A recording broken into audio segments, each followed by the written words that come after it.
Antecedentes del modelo de análisis PESTEL. Inicialmente este modelo de análisis fue conocido como PEST, por sus letras P-E-S-T, término que fue presentado por primera vez por el ingeniero Francisco Aguilar en su libro que escribió en 1967 llamado Análisis del entorno empresarial. Ya después, allá hacia el año de 1986, los ingenieros Faray y el ingeniero Narayan, este último de origen indio, en su libro Análisis macroambiental en gestión estratégica, le agregaron, hicieron la propuesta y fue aprobado y aceptado, y le agregaron a esta acrónimo PEST, le agregaron las letras EL, quedando definitivamente como PESTEL. Ya en versiones más actuales, han habido propuestas de agregarle otras letras a este acrónimo, pues en virtud a investigación sobre factores éticos, factores democráticos y factores de regulación, entre otros muchos. Pero básicamente en esta clase vamos a hablar sobre el acrónimo PESTEL. Esta es una herramienta muy útil, excelente, es tal vez de mi mayor recomendación en la planeación estratégica, en la gerencia de proyectos y también en el desarrollo de investigaciones de todo tipo. Esta herramienta en combinación con otros modelos de análisis como el método DOFA, que lo vimos en una clase anterior, y el método de las 5 fuerzas propuesto por Porter, facilitan la contextualización, o sea, el conocimiento en profundidad del entorno de la organización o del elemento al cual vamos a investigar.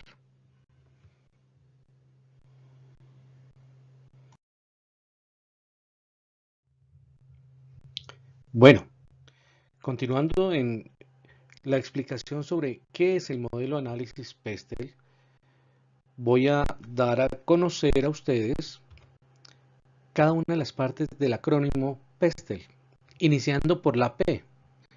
La P de este acrónimo habla sobre los factores políticos. La E habla sobre los factores económicos. La S habla sobre los factores socioculturales. La T habla sobre los factores tecnológicos. La E hace referencia a los factores ecológicos y L, la letra L, hace referencia a los aspectos legales. Entonces, como pueden ver, se ha completado el acrónimo con las palabras PESTEL para los factores políticos, económicos, socioculturales, tecnológicos, ecológicos y legales. Como lo hablamos ya hace un momento, esta herramienta permite estructurar y organizar la visualización, el ver en profundidad el contexto externo, ya sea en tiempo pasado, en presente o mirándolo hacia el futuro. Y aquí se detallan los hechos y actuaciones de las personas, de las organizaciones, el cómo se ha comportado el proyecto y lo que está alrededor del proyecto. Con esto se facilita, como lo dijimos, el planeamiento estratégico y la comprensión del fenómeno en la lectura de los sucesos y en la guía para la toma de decisiones. Ya en una oportunidad anterior hablamos sobre la norma técnica ISO 9001 en la versión 2015 y recordando el numeral 4.1 que habla sobre el conocimiento del contexto de la organización, es muy importante. Es excelente esta herramienta para poder cumplir con ese análisis en esta norma técnica, en ese numeral. El análisis PESTEL se presta adecuadamente para trabajar en este numeral.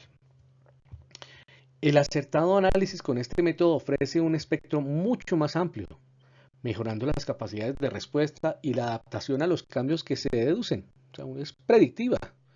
También facilita criterios hacia los objetivos para asumir las decisiones en la estrategia y aportar la información para aprovechar las oportunidades que se predicen, que estamos hallando, que se están encontrando en este entorno. Iniciaré a hacer el análisis detallado por cada uno de los factores que constituyen la matriz Pestel. La P, como lo vimos anteriormente, hace referencia o analiza los factores políticos. Y esto hace referencia al grado de intervención y el impacto que causa o puede causar en el logro de nuestros objetivos por parte del gobierno, lo público, tanto lo público local, regional, nacional o global. Entendamos lo local como la ciudad, desde un pequeño poblado hasta una urbe, una ciudad, digamos, de gran nivel. Lo regional, pues entendámoslo como eh, provincia, departamento o estado. Lo nacional, ya hacemos referencia a país, y en lo global o de pronto hasta continental, pues cuando ya estamos hablando de un contexto donde están agrupados varios países o la totalidad. En la aplicación de estos modelos, cómo estas autoridades, cómo lo público aplica los modelos económicos, las prioridades en el desarrollo, las políticas de gestión, control y las restricciones, la estabilidad y la aprobación social, la participación y la transparencia ética de estas autoridades. Voy a presentarles a ustedes unos ejemplos de estos aspectos desde lo político. Un aspecto puede ser el pensamiento estratégico y la madurez y la identidad local, en lo regional y en lo nacional. ¿Cómo está esa identidad? Si la hay, o por el contrario, no hay identidad. La estabilidad del gobierno y de su modelo político administrativo. No es bueno muchos cambios. Es más, para quien quiere invertir, quien quiere ser un emprendedor y el lugar donde lo va a hacer tiene mucha inestabilidad política y administrativa, no es una muy buena referencia para poder tomar decisiones de iniciar un emprendimiento empresarial en este lugar. Todo lo contrario, si hay grandes expectativas de estabilidad, un gobierno sólido, unas autoridades muy estables, pues eso genera confianza y puede ayudar a favorecer en la consolidación de nuestros objetivos en lugar de entorpecerlos. El nivel de corrupción en lo público y en lo privado. Este es un cáncer que nos está carcomiendo en nuestro interior y eso genera mucha inconformidad, incertidumbre, escepticismo y desaprobación social. Las políticas fiscales y aduaneras, qué tan rígidas y exigentes son y también qué tan eficientes son. Los derechos civiles, las libertades, entre ellas la libertad de prensa. Los sindicatos y las agremiaciones, qué tan sólidos, qué tan eficientes, qué tan favorables son estas organizaciones. La percepción de seguridad y de justicia. El nivel de subsidios que existe desde lo público. Las relaciones, acuerdos comerciales, pactos y alianzas.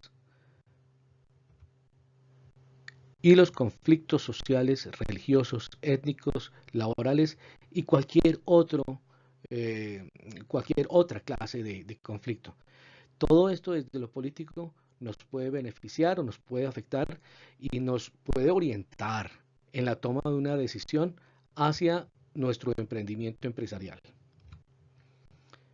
En definitiva, lo político se refiere a qué beneficios tiene un buen o un mal gobierno desde lo público en el logro de mis objetivos.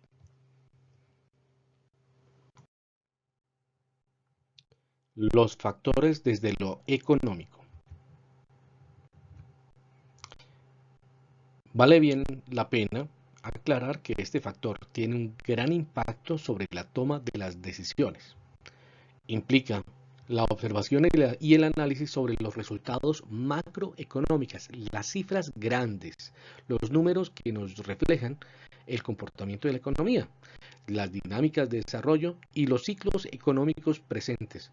en una región, en una localidad, en un país o de manera global.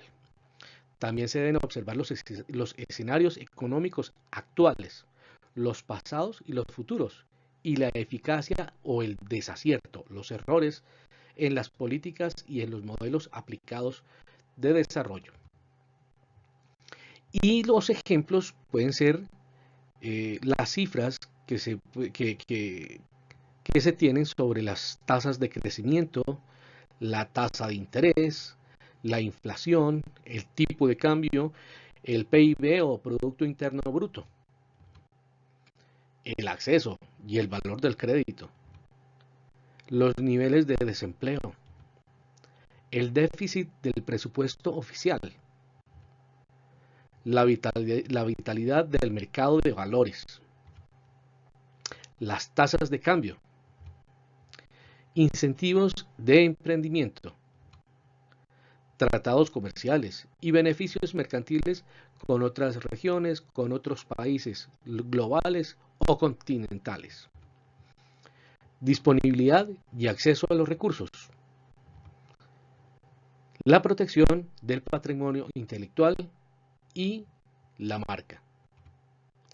En síntesis, lo económico hace referencia a todo lo que suma y resta hacia la capacidad de éxito, el ROI o retorno de la inversión y las ganancias de valor.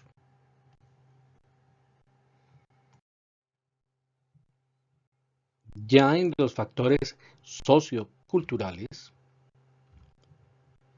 tendremos la observancia y la determinación sobre qué beneficios o desventajas están presentes en la sociedad y el valor de ese colectivo humano, la identidad de las personas y el empoderamiento como grupo social, el emprendimiento y las competencias técnicas y profesionales disponibles, el mercado laboral, qué tan profesionales, qué capacidades de, de índole académico pueden tener esas personas, esa sociedad, ese conglomerado humano, que potencien o impacten, ya sea favorable o negativamente, nuestra estrategia, el origen y la composición cultural de ese conglomerado, los hábitos, las creencias y los estilos de vida. Ya a manera de ejemplo, de tantos que se pueden dar, voy a citar el índice de población y la tasa de crecimiento, la natalidad y la mortalidad, la migración y la inmigración, la distribución por edades y género, distribución de la riqueza, clases sociales y la afiliación política, los estilos de vida y la esperanza de vida, hábitos de compra, inversión y el hábito de ahorro, las creencias religiosas, la tolerancia racial y las minorías étnicas, religiosas, etcétera, etcétera. Delincuencia común y la delincuencia organizada. La actitud hacia el extranjero o el foráneo, el forastero. Definitivamente, en lo sociocultural, lo que queremos ver es cómo es y qué hace la gente.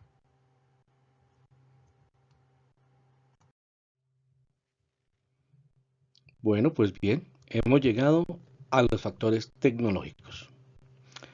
Aquí en estos factores visualizaremos los avances en la investigación y el desarrollo, la automatización de los procesos industriales, los incentivos al desarrollo, el ritmo del cambio y la transferencia del conocimiento. Además, la renovación de equipos, las energías alternativas, eólica, solar, etcétera, etcétera, y sustentables, que afectan de una o de otra manera los costos de producción, la calidad y dar el lugar que se merece a la innovación. Algunos ejemplos de estos factores, como ya más o menos hicimos alguna descripción, sería el cambio tecnológico y la automatización de procesos, la implementación de nuevas tecnologías e innovación.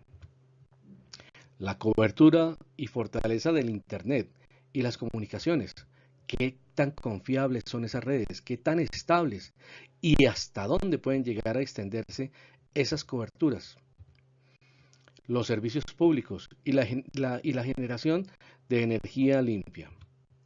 Lógicamente, al hablar de energía limpia es reduciendo la huella de carbono. También el ciclo de vida promedio del equipo y de las infraestructuras. La investigación y la generación del conocimiento tecnológico y profesional.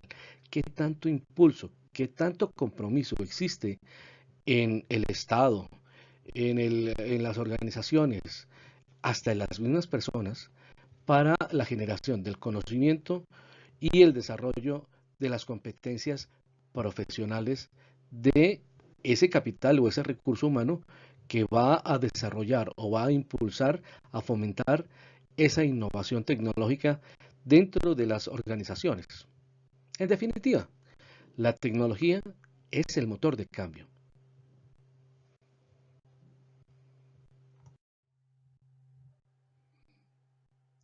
Ya hemos llegado al momento para que hablemos de los factores ecológicos y ambientales. La E, de lo ecológico. Las actitudes y las acciones en la protección del medio ambiente, la prevención de impactos sobre el ecosistema, el cambio climático, la huella de carbono, etcétera, etcétera, etcétera. Todos estos son elementos que hoy en día están siendo muy sensibles dentro de nuestra sociedad. Todos los días vemos cómo es mayor la presión de los grupos ecologistas y es mayor la conciencia entre todas las personas sobre la protección, el cuidado, la preservación y la recuperación de estos ecosistemas. Las tecnologías de extracción, de cómo se extraen los recursos y las compensaciones por los daños al medio ambiente por los impactos causados deben ser observados, se debe hacer seguimiento. Es una responsabilidad. Si de alguna manera en este momento no existe una normatividad, en dado caso, en un sentido muy hipotético, si en una organización está actuando sobre un ecosistema o tiene impacto sobre un ecosistema y no existe una regulación que lo esté controlando o que le esté dando unos límites, sencillamente por responsabilidad debe preservar los recursos, porque más adelante van a llegar las normas. Más tarde que nunca le llegan las normas y ya es mucho más costoso. Es mejor hacerlo desde ya. Desde ya empezar con la conciencia y con las acciones en la protección, cuidado, preservación y recuperación de los impactos causados en el medio ambiente, porque estos balances son dinámicos y biodiversos. Y cuando se rompe ese balance y esos equilibrios, se generan afectaciones en otros entornos. Bueno, no vamos tendríamos mucho tiempo para discutir sobre esto de lo ecológico, pero voy a dar unos ejemplos que si bien son una guía para el análisis, para la evaluación, cada quien en su necesidad y en su nicho donde se encuentran aplicando esta matriz y este punto sobre los factores ecológicos, ya puede desglosarlo, ampliarlo y enfocarlo hacia su necesidad y hacia su área específica de acción. El primero, ¿cuál es realmente nuestro impacto en el medio ambiente y cuál es nuestra huella de carbono?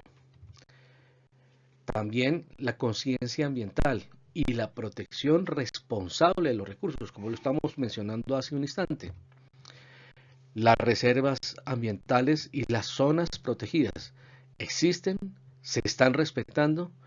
¿Cuál es realmente la normatividad que existe desde lo público, desde el gobierno, desde la autoridad para la protección de esas áreas y para la conservación de esos espacios vitales?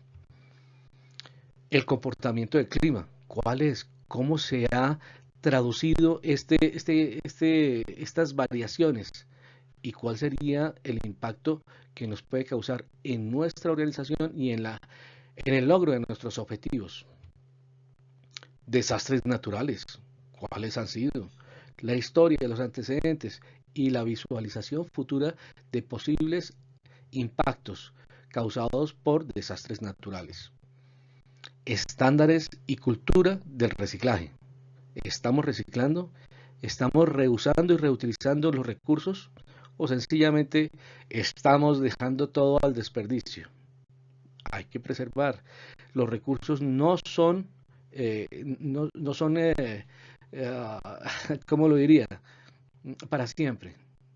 Existe un límite y estamos llegando al punto que podemos agotarlos y bueno, hay que desde ya empezar a generar la cultura necesaria y los sistemas y los estándares para reusar materias primas y reducir los elementos que están siendo, que ya no son de tan fácil consecución.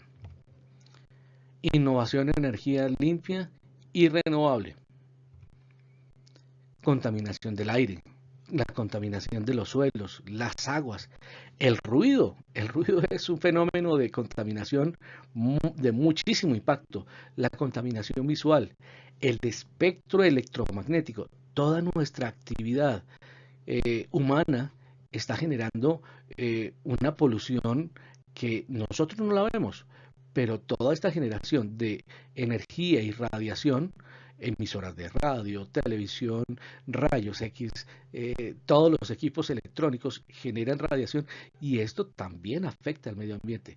¿Qué tanto sabemos de este punto y qué tanto podríamos llegar a afectar el medio ambiente con estas contaminaciones? Bueno, hay que valorarlas. La sobreexplotación de los recursos, ya lo habíamos mencionado hace un instante.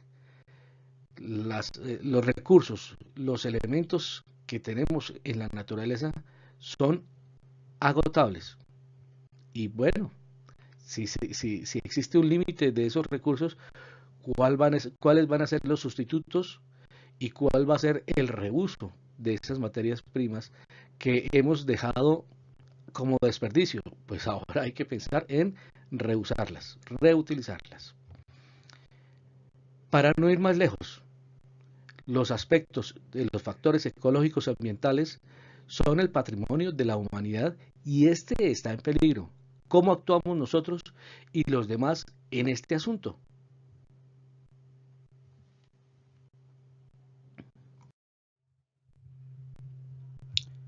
Y ya para finalizar, hablaré de los factores legales.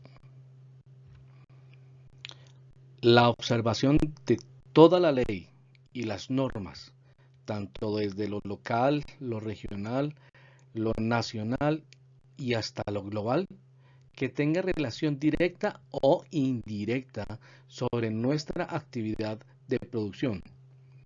Los permisos y licencias, la ley laboral, la propiedad intelectual, las normas sanitarias y ambientales, las regulaciones al comercio, controles financieros y la vigilancia sobre el lavado de activos y la financiación del terrorismo, control y restricciones a materiales peligrosos, las políticas de regulación del gobierno, etcétera, etcétera, etcétera. Todo lo que está dentro de la ley y que tenemos la obligación de cumplir.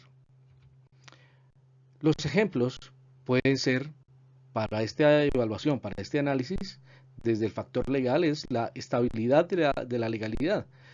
¿Qué tan estable o qué tan variables son las normas? Eso es un factor importante. Las leyes antimonopolio, los impuestos, caramba, los impuestos, la legislación laboral, las leyes y mecanismos de protección a la propiedad intelectual y las patentes, la protección a la marca, leyes de seguridad industrial y de salud pública, leyes referentes a la educación, leyes de protección de la información, credibilidad en la justicia y en las altas cortes, en su transparencia y justicia, las normas y regulaciones propias de implementación y aplicación voluntaria. Bueno, aquí en este último punto, aclaro que no solamente las leyes que dicta el gobierno, sino también nosotros mismos como organización nos acogemos a cumplimientos que voluntariamente decidimos implementar en nuestros sistemas de gestión, normas técnicas, etcétera, etcétera, referente a buenas prácticas. Y también tenemos que medir y visualizar qué tanto hemos cumplido y cuál es nuestra exigencia para cumplirlo.